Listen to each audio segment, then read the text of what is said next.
Today, I want to look at how the global economy will collapse. Specifically, how the U.S. economy will collapse because of this war. Now, the argument I want to make to you today is that financial collapse do not happen accidentally or naturally. It has to be engineered. And this is a very hard concept for us to understand, okay? So in economics, there's something called the boom-bust cycle. Which basically states that in capitalism, you have the economy booming, then suddenly, for whatever reason, it collapses, okay? It's called a boom-bust cycle. And the idea is that if you study economics, they teach you that this is just a natural part of capitalism because in good times, people spend too much money. They become overconfident. And so then they waste a lot of money and then it collapses. The economy turns bad. And so you have to focus on being more lean and efficient and resilient. So think of, gaining weight, okay? You gain too much weight and then you feel bad, so then you lose weight. And that's the idea of the boom-bust cycle. The problem, though, is that no one can explain properly how and why suddenly the bubble pops, okay? What is the mechanism or trigger for the collapse? If you study economics, you will never ever know the answer. So we are going to focus on speculation today, okay? So again, the internet knows this, but I've never studied economics. I don't know much about economics, but I'm curious as to why this happens, okay? Why is it that bubbles pop? How do economies rise and fall, okay? So I'm not an expert. I'm not even a professor. Yes, I understand. But what I do is I engage in speculation for fun, for entertainment, okay? So just see this as a fun class where we're going to explore some fun topics that have no scholarly basis, okay? All right? So just keep this in mind, guys. All right, so let's look at very quickly the main explanation for why booms and busts happens. And this is from Andrew Ross Sorkin, who is probably the most influential financial journalist in America. And he wrote a book called 1929, which looks at the stock market collapse of 1929, and he offers a very good explanation as to why it happened. Okay, so Amber, could you read for me, please? Of course. Lengthy, uninterrupted booms like the one in the 1920s produce a collective delusion. Optimism becomes a drug or a religion or some combination of both. People lose their ability to calculate risk and distinguish between good ideas and bad ones. Okay, so again, this is a set explanation for why there's a bubble burst, because it's delusional and then it's like you fly too high, okay? But you're not supposed to fly, so then you fall down to the ground eventually. It's just gravity, okay? The idea of gravity. But what I want to show you today is there's actually another explanation, which is this is all being engineered. There are people behind the scenes who have the power to cause economies to rise and to fall, okay? So let me give you an example of this. All right, let's just say you're a bank. All right, you're a bank.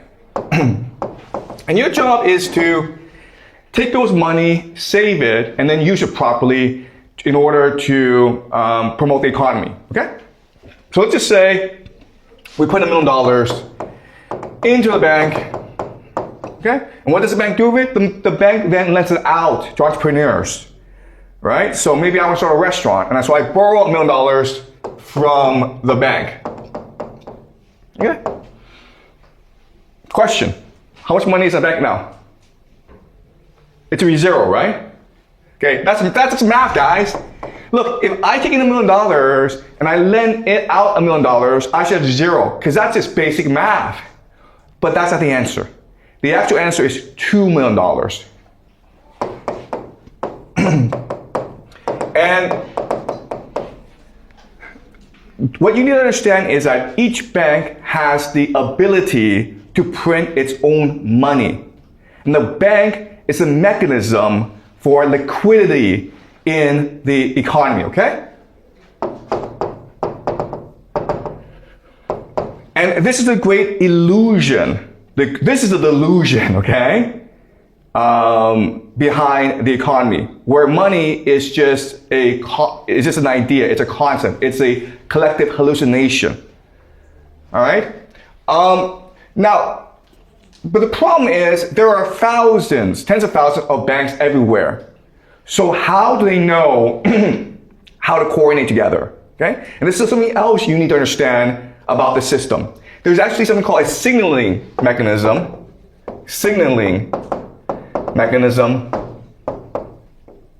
Okay? So all these banks are separate, but they are linked together into something called a central bank. Okay? A central bank. And what does the central bank do? The central bank signals whether or not to lend money or not to lend money. And this mechanism is called the interest rate. Okay?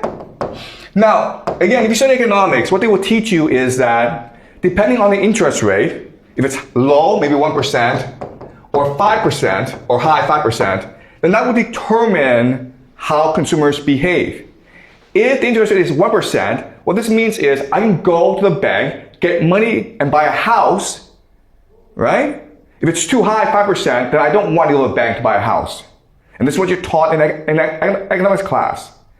But there's actually another explanation, which is the interest rate is not to signal consumers or homeowners to buy, but rather for banks to lend or not. Okay, does that make sense? Because the banks, what they can do is, depending on the interest rate, they know that, okay, my job is to release more liquidity into the system, release more money into the system, and therefore I will make it easier to take out a loan, okay? But if the interest rate is high, then I know, okay, I must not release too much liquidity in the system, therefore I will make the loan application hard, okay? So, in other words, the interest rate is not set in order to guide consumer behavior. It is set in order to coordinate liquidity in the marketplace. Okay, does that make sense? Okay, so these are two very curious aspects of this system that people don't really understand. So, in order to understand the system, I will explain to you how the world works, okay? And I explained this before, but I want to summarize and apply it to this scenario, okay? So, the first thing to understand is that we live in Plato's cave. Okay? Meaning that we're all chained to the floor and we're all watching a screen. And behind is this great fire where the elite create puppets so that we can collectively hallucinate our own reality. All right? And this mechanism that allows us to coordinate our imagination is, of course, called money. Right? So think of money as God, right? And so what money is doing is it's focusing our minds in a certain way that creates our reality. All right? So remember this idea and keep this in mind. Okay, so because of this concept, this allows us to create the world that we live in today. Okay? So remember how the world is structured. You have the empire, but then you have the game masters. Who are the game masters? They're the people in finance. Okay, and this includes Bank of International Settlements, World Bank, International Monetary Fund, Wall Street, City of London. Okay, so these are different financial organizations that coordinate together, and they are the game masters. And what they do is they control how US dollars, which is the currency of this game, they control how US dollars moves around the system, okay? So USD. And this creates, of course, the global economy. But you cannot allow people to think that they're actually a set of people manipulating this game, because then people will think this is not fair, it's not transparent, right? It's not a clean game. So what you do is you create multilateral organizations called the rules-based international order, like the WTO, UN, and you make them believe that, oh, it's these impartial organizations that actually control the game. So it's fair and it's transparent and it's accountable to the people, okay? And then you reinforce this using media, education, and culture. And together, these three will create the values and norms that make us believe that this is a fair, open, and transparent game in which we can all win, okay? So that when there's a collapse, it's not because there are people engineering this collapse behind the scenes, it's because it's a law of gravity. This just happens naturally in this game. It's no one's fault. It's just like we were too lazy and corrupt, okay? All right, so certain things to remember about the system is that this system is not as clean as you think because there are opposing forces to it. All right, and these opposing forces are forces such as nationalism, okay, or ethnic identity. Then you have social democracy, individual rights, right? And then of course you have religion. All right, so there are these countervailing forces that try to break apart the system. So then what happens is that there are other systems that keep the system in place and respond to these countervailing forces. All right, and they are intelligence, spies basically, crime, and science. And behind these three forces are three sets of powerful institutions, okay? These are transnational capital,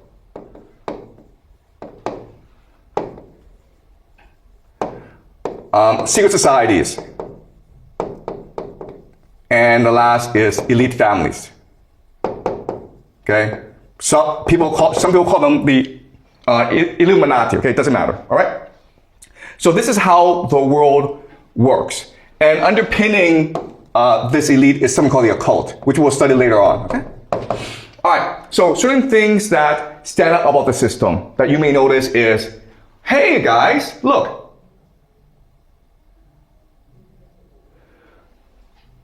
Transnational capital is also the game masters as well as the global economy, okay?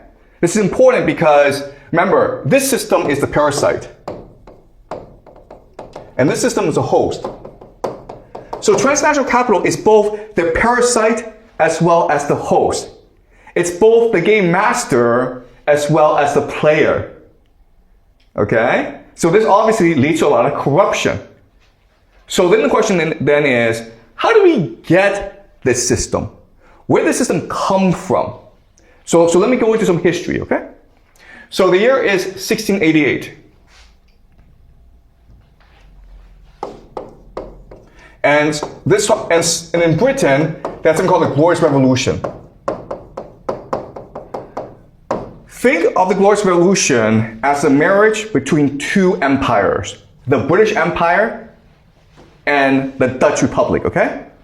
England and Dutch Republic. But at this point in history, 1688, the Dutch Republic is the richest area of the world because it controls the spice trade. In this time in history, spice is the most valuable commodity. The problem with the Dutch Republic is that it cannot defend itself in Europe, okay? It's easily invaded. It's also Protestant. So, and they are being attacked by the Catholics, Catholic France, the Catholic Church, as well as the Habsburgs, the Holy Roman Empire. So what they agree to do is they agree to combine their forces. All right. So what happens is the wealth of the Dutch Republic goes to England. All right, and creates something called in 1694 the Bank of England. Okay? So this is a private bank that is not accountable to the public. What it does is this. It prints money, and then who buys it? Parliament buys it. Okay? And this is a massive innovation that allows the British Empire to conquer the world. Because before, if you're rich, if you lent your money to a king to fight wars, that was dangerous because the king could die, or the king could lose the war, or the king could not pay you back, okay? But if you lend money to Parliament, which is the nation state, then you're guaranteed to get your money back as long as the nation is still around, okay? And at this time in history, England is the safest area of Europe because it's an island protected by the Royal Navy. All right? Okay, so this is an innovation that forever changes human history. And there are three major characteristics of this system, okay? The first is the idea of profits are privatized. Losses are socialized. If you're a rich person in the world, you want to put your money in the Bank of England because there's no way the Bank of England loses money. If England goes fight a war and it loses, England pays for it. But if it wins the war, then you get the money for it. Okay? So this is the first concept you need to understand. All profits are privatized. All losses are socialized, picked up by the nation state, the people. That's the first thing. Second thing is, in this system, the way you generate wealth is through activity. And what does that mean? It means wars, right? So if I give you money, you have to go do something with it. You have to go make more profit. And the way you do that is through fighting wars. And that's why the British Empire started to expand very quickly around the world, because it needed to generate profits for the bankers. Okay? So this includes, of course, the Napoleonic Wars, 7 of them. It includes something called the Great Game, a war between Russia and Britain for control of Central Asia. And also India, the conquest of India, and then the conquest of China. Okay? Okay? Does it make sense? The Opium Wars. All right? So profits. So the second characteristic is that you're always creating more activity. All right? Okay. And the third thing is it's transnationalism. Okay? Open borders. So it believes that capital should be able to move around from place to place. It needs to build systems in order to move capital from place to place. Okay? And the last thing I want to talk about is, okay, this is great for the bankers, but the people look at this and they think that this is an unfair system, which it is, right? So now you have to brainwash the people into believing this is a fair system. And that's why you create a new idea called materialism, or money is God. And so what was happening was that transnational capital, Bank of England, was sponsoring major intellectuals to come up with the major ideologies to support the idea that money is God, okay? And these include, John Locke, who argued that private property is a God-given right, okay? It is an inherent right, as much as freedom, as much as happiness, okay? And he's the founder of a theory called empiricism. And empiricism states that we can only know what we ourselves experience. It is not feasible, it is not practical to try to come up with a theory of the world beyond our experience. So don't think about God, because God is beyond our experience, okay? Then you have someone named David Hume. Okay, David Hume. And David Hume argued for skepticism. And skepticism just says that everything that you know is actually not valid. Because what you know is just based on your belief, okay? So Rome is the capital of Italy. Have you been to Rome? Probably not, okay? So where did you learn this? You learned this in school by memorizing this fact. So basically, we should be skeptical of everything we know, because most of the stuff we know is either custom or habit, okay? So that's the idea of skepticism. So now the problem is, okay, skepticism and empiricism just means that we don't really know anything, and God doesn't really exist. So how can we design society? And so this creates a new idea called utilitarianism.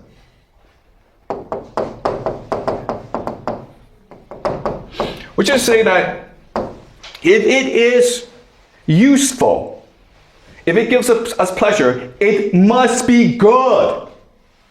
Okay? If you take drugs and you are happy with it, it must be good. If you like spending money, it must be good. Okay? And this is from Bentham.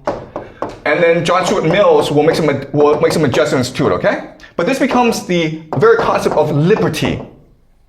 Alright? Liberty just means that you are free to pursue as much money making as possible, because that is the ultimate good. That is what gives you the most pleasure in life, spending money. Okay? That's what liberty is. If a country prevents you from making money and spending money, it's an evil dictatorship. A good country allows you to enjoy the pleasures of making money. Okay? And then what will happen is that these are the three major philosophers of materialism, of British liberty, and then you'll have people like Marx come in. And he'll introduce the idea of dialectic materialism. Dialectic materialism. Which is say, like, the world is one of class struggle. It's not between God and us. It's not between the divine and the material. It's one between the poor and the rich, and that's it, okay? So Marx is taking out the divine from the equation.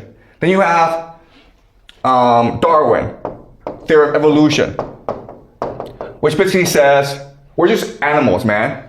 Okay, that's all. We're not divine beings. We're all just animals. Then you have people like Freud. Sex is awesome, guys, okay? That's what we should be doing. We should be making a lot of money and then having as much sex as possible, because that's what we are. We're just apes, okay? So this becomes the very foundation for the idea that money is God. All right? Okay. So what then happens is that transnational capital, which has conquered the British Empire, it's now seeking new opportunities for its investments. Okay? So where it goes next is, of course, America. The problem is that the Americans just had a revolution to destroy the to get rid of the British Empire, right? So the Americans don't want transnational capital. It doesn't want Bank of England or City of London to come in and conquer it. So what happens is the City of London, the Bank of England, they use agents in America. And these agents, of course, are called, there's three of them. Okay, well, there's actually a lot. But these agents include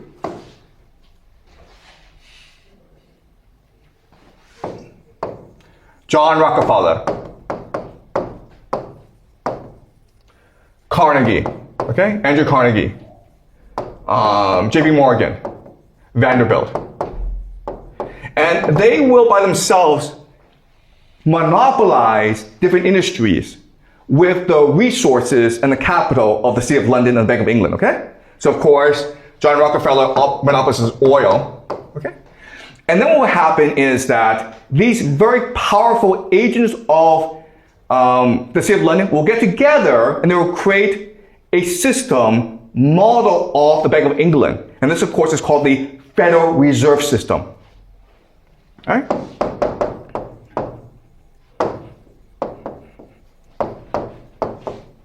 (1914). And strangely enough, after the Federal Reserve System is created, three things happen, right? The first is that America enters World War I. Then you have the 1929 stock market collapse, followed by the Great Depression. And then 1941, America joins World War II. Okay, do you understand? So, Federal Reserve System means that, like Britain, America is now controlled by transnational capital, right? And it's the same system now, where profits are privatized, losses are socialized, and where it's important to open the country up to capital movement. All right? Okay, so as we know, America wins World War II, and what it does now is that it tries to move the system all around the world, specifically Japan and Europe, okay? Where it's able to control the territory. And eventually it fights a Cold War with the Soviet Union, but then it wins. And then it basically, after the collapse of the Soviet Union, for the next 20, 30 years, it has complete control over the world. Something we call a unipolar moment. All right? And during the unipolar moment, what happens is that manufacturing from America shifts over to China, and America completely focuses on finance. This leads to the 2008 Great Financial Crisis. All right. Okay, so let me provide some background about the financial crisis, okay? You don't have to know everything. I'm going to give you a lot of details, but I just want you to understand the basic structure of it, okay? So, what allowed the Great Financial Crisis to happen is something called subprime. Okay? Subprime just means that you're lending money to people who can't pay you back. Okay? In this context, it's lending money to poor people to buy homes. And before, banks didn't want to do that. Okay? But there are certain things that happen to make subprime happen. Okay? So the first thing is that Bill Clinton, he really wanted to increase minority ownership of homes. Okay, he wanted black people to buy more homes. But again, black people were historically poor, so the banks didn't really lend money to them. And that's why Bill Clinton encouraged the government to help minorities buy homes, okay? So that's the first thing. Okay, and this was a noble goal. The second thing that happened, which is more important, is in 1999, Bill Clinton repealed something called the Glass-Steagall Act. And what is this? The Glass-Steagall Act just said that if you are a bank and you take money from depositors, you cannot engage in risky lending, okay? If you are an investment bank, okay, if you're a retail bank, you cannot engage in risky lending. But if you're an investment bank, a private bank, you can engage in risky lending. And so that's what the act said, very simple, okay? It's trying to mitigate risk in the system. But by repealing the Glass-Steagall Act, what you do is you combine retail and investment together. And so these banks now become very large. And once they become very large, they need to create financial vehicles in order to generate more profit, okay? And at the same time, what's happening is that because America has the unipolar moment, everyone wants to invest in America because they think America is the safest place to put your money, okay? So this includes the GCC, the China, Europe and its pension funds, and also Japan, okay? Japan is investing in America because of something called the yen carry trade. And this is one of the dumbest things in the world because at this time in history, Japan is suffering from deflation, right? No one's spending any money. So what the government does is that it lends money out to institutions at 0% interest. Okay? Now the institutions are supposed to take this money and promote more liquidity in the system. But instead what they do is they take this money and use it to borrow or buy U.S. treasuries, which provide 5%. pay, okay? So you're borrowing money at 0% and then lending it out at 5%. And it's something called the yen carry trade, okay? It's one of the dumbest things in the world. We won't go into it, but again, there's massive money coming into the US financial markets, and they need to create more investment vehicles for investors, okay? And they create something called the CDOs, which means collateral debt obligations, okay? But basically it just means subprime, all right? The idea is that mortgages are a good investment because people have to pay a monthly mortgage, right? Therefore, you're guaranteed certain money at the end of the month, okay? The problem, of course, is subprime could lead to default, okay? But at this time in history, no one was concerned about default because of the idea of too big to fail, which means that, look, the system is structured so that everyone is involved. And if these homeowners default, and the banks default, then the entire economy collapses. Okay? So the idea is too big to fail. The system will keep on going because if a certain percentage of homeowners were to default, the entire housing market would collapse. Okay? Does it make sense, guys? All right? So this is one big Ponzi scheme. But we know for a fact that in 2008, this system collapsed. And for the longest time, what we believed is it's because the defaults were too many. They were too much. And so the system had to collapse. But if you look at what happened, what you will discover is that's not true, okay? The banks could just choose to roll over the default, okay? Meaning, okay, you owe me $1,000, right? For the mortgage, but you can't pay me. What do? Well, I say, pay me back next month, right? You're like, next month you can't pay me back? Don't worry, pay me back the month after, okay? I can have the system keep on going. Because remember, this system, this money is just based on an illusion. Does it make sense, guys? All right. But it collapsed, okay? So that's something that we're gonna look at today.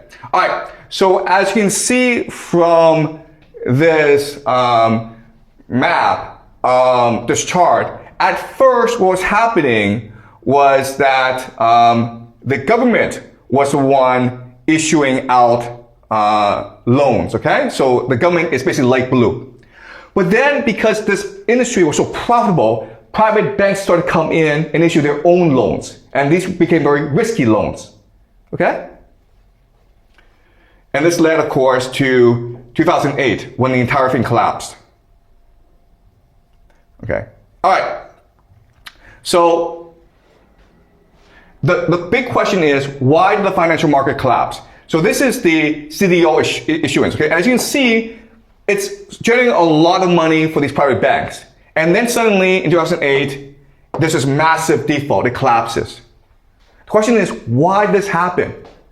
And again, you're taught in economics class, this is just a law of gravity, okay? If you go too high, you're gonna fall. But what people don't tell you is this. There are actually people who made a lot of money because of the collapse. John Paulson. How much money did he make in this collapse? $20 billion, guys. That's a lot of money. $20 billion. How did he make his money? He made his money by betting that the house market would collapse. You understand what happened? Okay? So think about this. Okay. I lend $1 million to Amber. Okay? And every month you have to pay back $10,000.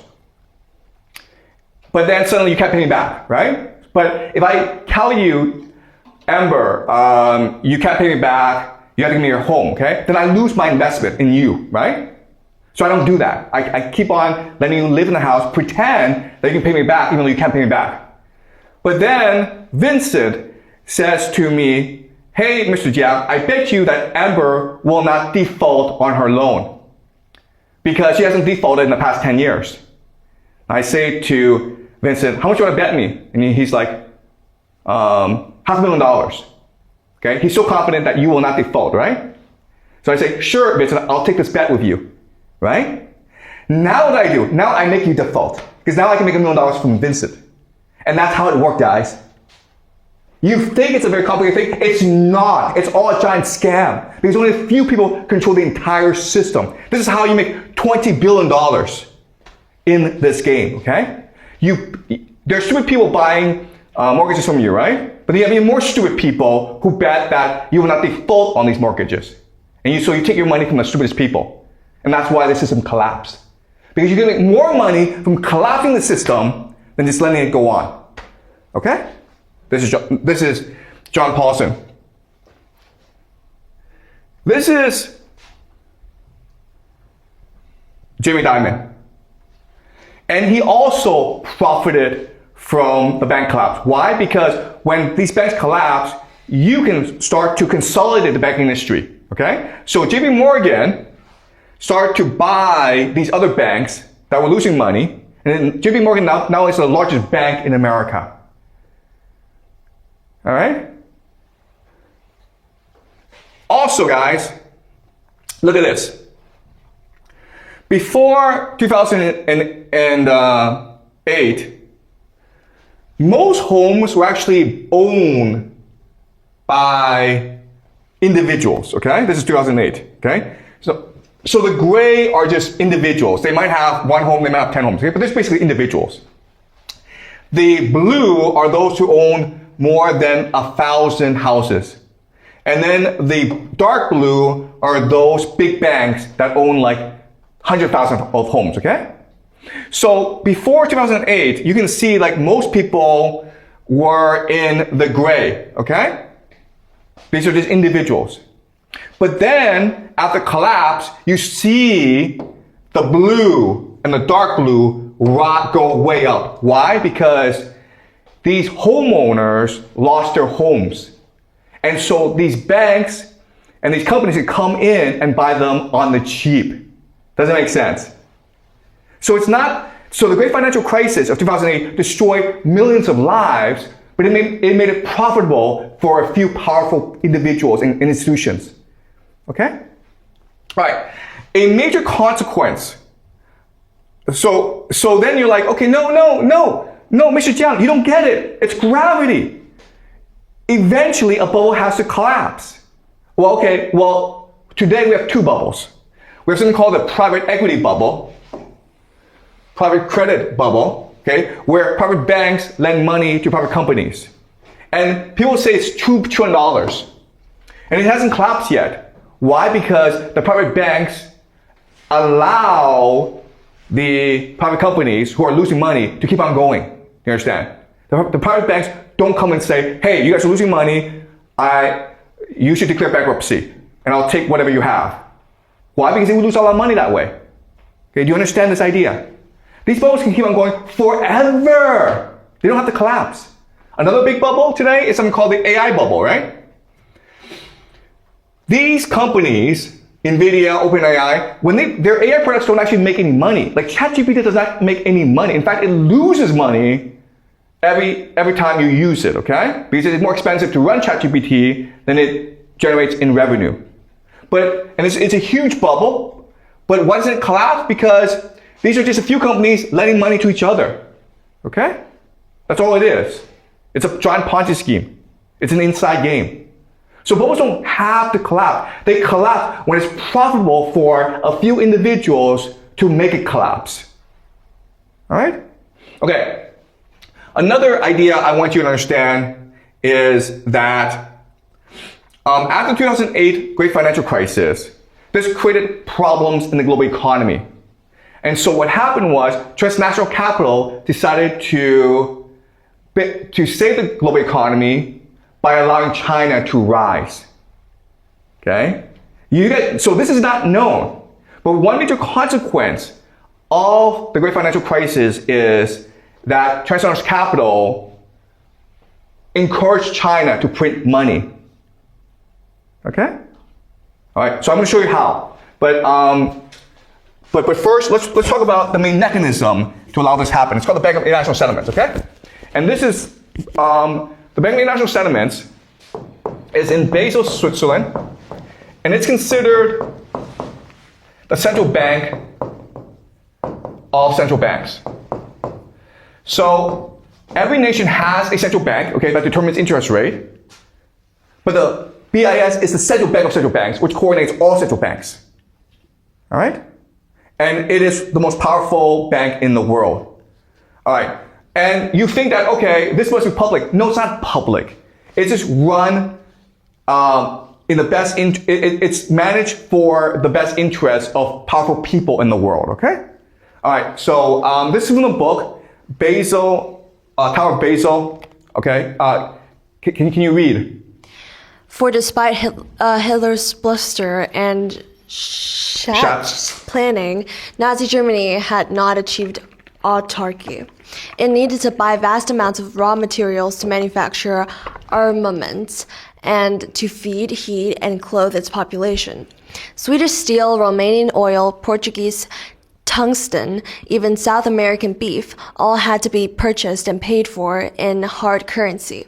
Nazi Germany needed a financial channel to the neutral countries it ran through Basel, which is the main reason why Nazi Germany did not invade Switzerland or Sweden. These neutral countries were far more used to the Third Reich as Third Reich, as monetary hubs on the transnational financial network than as extra swaths of German-controlled territory. Okay, so what this means is this. In his speeches, Hitler promised independence from the global financial order controlled by the British, okay? But you can't really do that because you still have to buy things from other places. But then you're like, I need a bank to lend me money to buy things, but also help me facilitate transactions. Okay, and this is the idea of transnational capital. And transnational capital, they don't really care if you're evil. They don't care. All they care about is how can I make money. So this Bank of International Settlements and transnational capital was helping to fund the Nazi war machine because it was profitable to do so. Okay? And you'll think, okay, after Hitler lost, the Americans would surely know, okay, Bank of International Settlements is evil because they helped the Nazis. Therefore, we should destroy the Bank of International Settlements, okay? But that's not what happened. After World War II, the Bank of International Settlements became even more powerful, okay? All right. Can you read, Amber? Marshall aid came at a price, remodeling European societies on the American model of consumerism and consumption. Hoffman's propaganda arm produced pamphlets, posters, leaflets, radio programs, and even traveling puppet shows that extolled the American lifestyle. The American dream, a house in the suburbs, a car, and numerous household appliances, was projected as a near-guaranteed benefit of American-styled freedom. The key to this was increased productivity on American-style production lines in a transnational free market. For that to happen and for the money to flow freely, new mechanisms of international payment had to be constructed with the BIS at the center. Okay, so the world is run for money, okay? The world exists, these organizations exist in order to facilitate the easy, fluid movement of money around the world and make money God. Okay? So after 2008, the Bank of International Settlements had a problem in that the global economy was slowing down. Europe had lost a lot of money. America had lost a lot of money.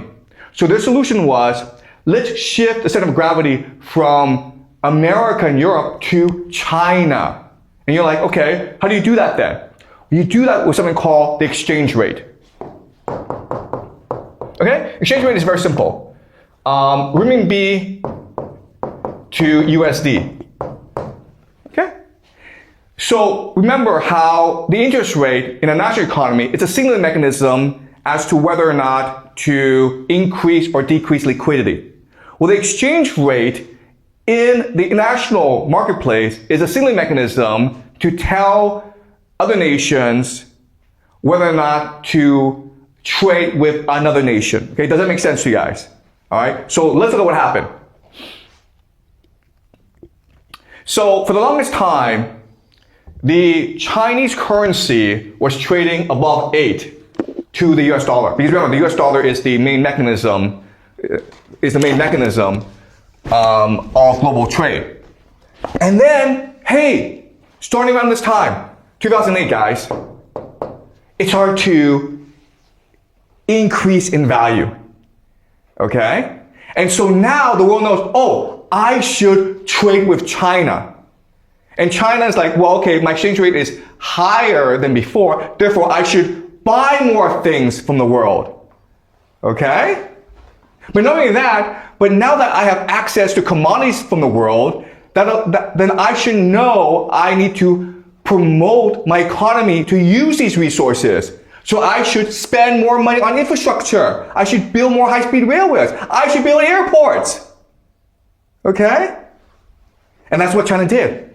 You see how 2008, just as the American and European economies were suffering, the global economy was suffering, the Chinese economy, China started to have a higher exchange rate, okay?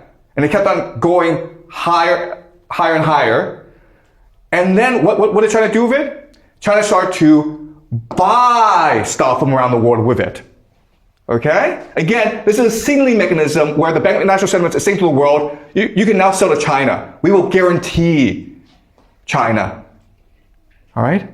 And that's because the Bank of International Settlements needed China to buy more things from the world. And this happened starting around 2008, right? This massive surge in imports. And because all the commodities were coming to China to spend these commodities, so it started to build infrastructure, right? And how did it finance the building of this infrastructure? Bank loans, guys. Bank loans. All right? So, this is China. Sorry. This is China, right? Look at this. Look at this. Look at this. This is China. 2008. 2008, basically, China, US, Japan, Europe, their economies were about the same. The bank systems were about the same. But starting about 2008, wow. Look at this. This is all being orchestrated by the Bank of International Settlements, by a few people working behind the scenes. Look at this. Look at how crazy this is. All right? So what does this mean? It means that today, China has the largest banks in the world. This is JP Morgan, the largest bank in America. This is Chinese. This is Chinese. This is Chinese. This is Chinese. This is Japanese.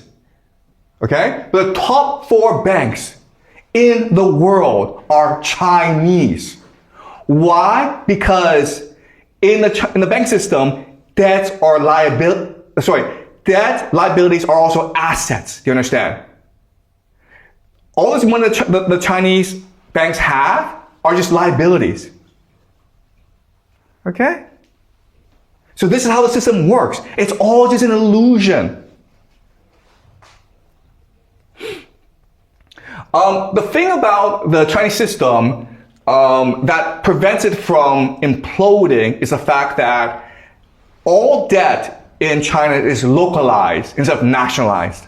All right, so even though these Chinese banks are heavily in debt, they're in debt in local areas, not national areas. Okay, and all this means is that the Bank of China does not have that much debt relative to, say, the Bank of Japan.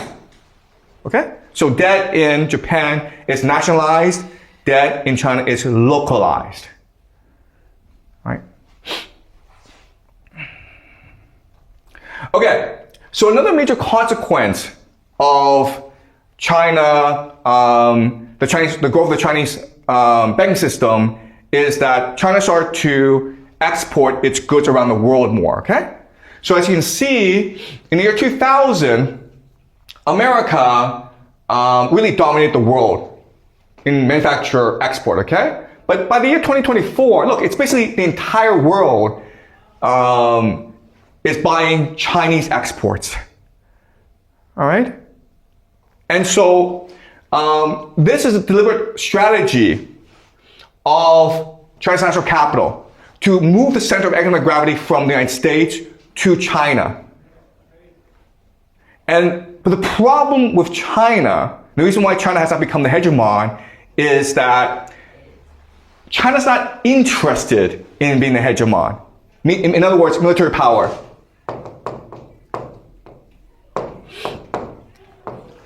Also, as China is expanding its manufacturing capacity to the world, who's upset now? The United States, right? And so what the United States does is it imposes tariffs. Okay? Does it make sense? All right. So, in other words, okay,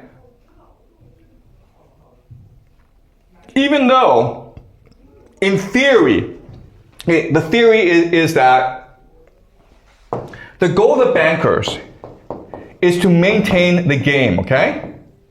That's all they care about. So they want to switch from America to China. But it didn't really work because China doesn't really want to take the responsibility of being the global reserve currency as well as having military bases overseas, all right? So China doesn't want to do this, and America won't let China do this. So the only option now is Israel, okay? And that's why I believe that this war in Iran, what it will do is shift the center of gravity from America to Israel, because Israel wants to be the center of the world, not China. Okay, does that make sense, guys? All right, the other thing you have to understand is that for this to happen, though, transnational capital needs to first collapse the American economy. And there are different ways they can do that, right? They can collapse the private credit bubble, they can collapse the AI bubble, they can collapse both at the same time. And why would they want to do that? Because as a banker, as transnational capital, you make your money through activity, right? When people go and do stuff, whether it's entrepreneurship or starting wars, but they have to go do stuff. And right now, America has a lot of problems, okay? So let's look at America's problems. First is aging, where the elite are now older and older. Therefore, they are less active, they are less energetic, they're less entrepreneurial, okay? Then you have something called quantitative easing, which is like too much money in the system. You have too much money in the system, then people do stupid things like gamble, okay? All right? And the last problem with America is you can't win wars. Okay? Like this Iran situation is showing that the American military is not as strong as you think it is. So if you're transnational capital, you see these three things, okay? The population is getting too old. There's too much money around, so people do stupid things like gambling. And the American military is not that great. Then you're going to shift your capital from America overseas, okay? But before you do that, what you want to do is engineer a financial crisis so that you can make as much money as possible, just like the 2008 financial crisis, okay? So we don't know when it will happen, but we can be sure that it will happen. It'll be suddenly, okay? Okay, does that make sense, guys? Now, you're like, wait a minute here. Why would Trump and the Americans allow this to happen? They must know this is coming. And the answer is because it is in the long-term best interest of America for the economy to collapse and for transnational capital to go elsewhere. And this is something we'll discuss next class, okay? What the long-term American strategy is.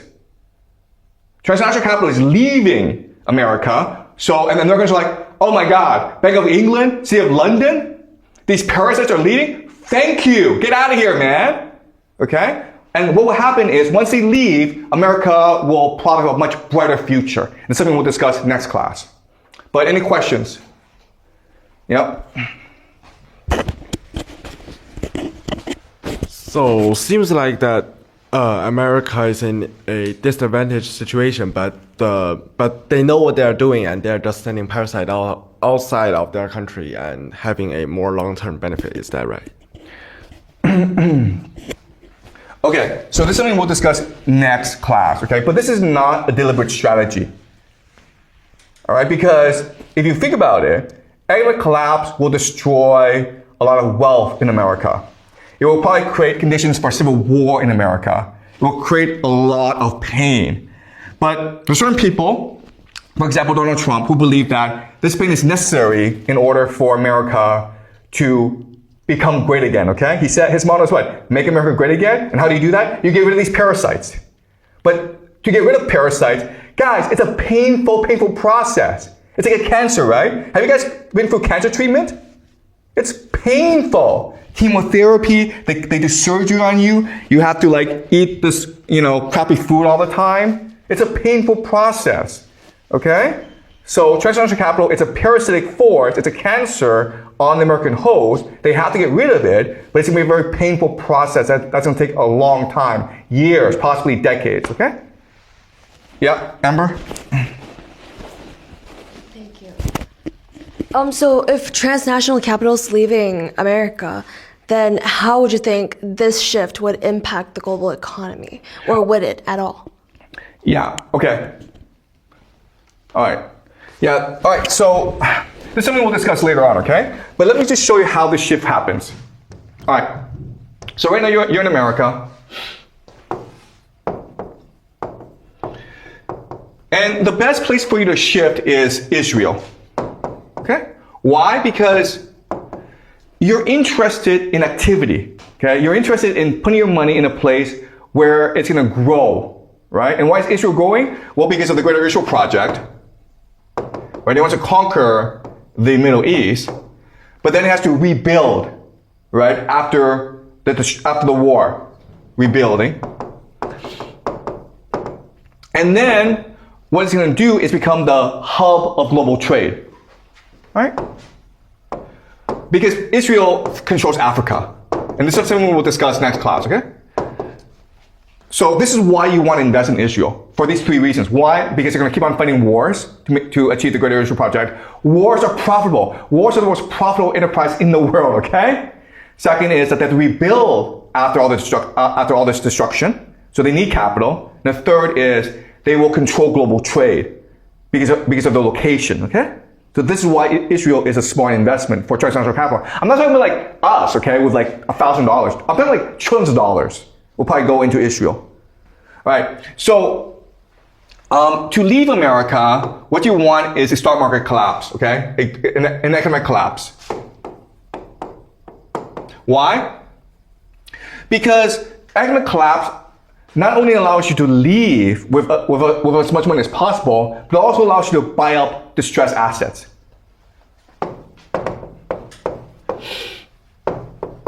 And when I mean distressed assets, I mean resources, which include water, oil, okay? So you want to create as much damage as possible because then it's easier for you to buy up these resources. And okay, does that make sense? Right? So these guys plan decades ahead. But transnational capital, what they do is they're trying to create as much chaos as possible because in chaos, there's profit. Like if everyone's sitting around doing nothing, you can't make any money, okay? But if people are fighting each other, if there's blood on the streets, you can make a lot of money, right? Does it make sense? Yeah. Okay. Any more questions, guys? Okay, so we'll talk about what happens after this financial shift next class, okay?